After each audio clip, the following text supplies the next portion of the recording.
नमस्कार, मैं मुकेश। आप देख रहे हैं एमके हंसदा यूट्यूब चैनल। सोचिए, एक सुबह आप उठते हैं और इंटरनेट बंद है। न मोबाइल नेटवर्क काम कर रहा है, न ईमेल, न बैंकिंग ऐप, न यूपीआई, न ही यूट्यूब। जीपीएस भी ठप और ऑनलाइन शॉपिंग भी बंद। यह किसी साइंस फिक्शन फिल्म की सीन नहीं, बल्कि एक संभावित हकीकत है जिसे इंटरनेट एक्सपर्ट भी डरे हुए हैं। इंटरनेट के विशेषज्ञ डग मिडोरी कहते हैं, असली खतरा साइबर हमलों से नहीं, बल्कि डीएनएस जैसे पुरानी तकनीक में आई किसी गड़बड़ी से है। वो पल पूरी दुनिया को ऑफलाइन कर सकता है।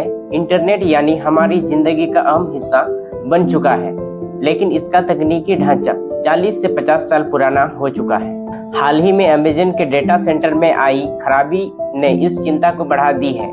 विशेषज्ञों का मानना है कि कुछ दुर्भाग्यपूर्ण घटनाएं या साइबर हमले इंटरनेट को ठप कर सकते हैं। उनका कहना है कि 3 कंपनियां अमेज़न, गूगल और माइक्रोसॉफ्ट पर इंटरनेट की डोर टिकी है। इन्हीं के जिम्मे दुनिया के 60% क्लाउड सेवाएं हैं। अगर 2 भी बंद हो जाए, जीमेल और नेटफ्लिक्स, सभी बैंकिंग सिस्टम और दुनिया भर की सरकारी और निजी वेबसाइट और क्लाउड पर आधारित तमाम सिस्टम भी बंद हो जाएगी। इस खतरे से आगाह करते हुए यूनिवर्सिटी कॉलेज लंदन के टेक एक्सपर्ट स्वीडन मार्केट कहते हैं, हम सोचते हैं इंटरनेट हर जगह है, पर असल में इसका सारा बोझ कुछ कंपनी के सर्विस पर है।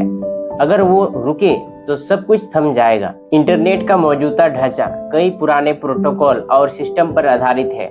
इनमें से 1980 के दशक में बनाए गए थे, जैसे डीएनएस और बीजीपी जैसे सिस्टम इंटरनेट की रीढ़ है।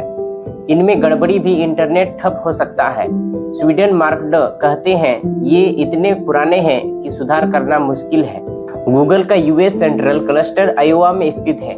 यहाँ 2019 में आई खराबी के कारण यूट्यूब और जीमेल जैसी सेवाएं अमेरिका और यूरोप में बंद हो गई थी। इसके अलावा डीएनएस सेवा देने वाली कंपनी पर अगर कोई बड़ा साइबर हमला हो जाए तो इंटरनेट ठप हो सकता है। एआई जैसे ऑटोमेन्स से भी नेटवर्क क्रैश का बड़ा खतरा है। अगर इंटरनेट पूरी तरह बंद हो जाए तो उसे दोबारा शुरू करना आसान नहीं होगा।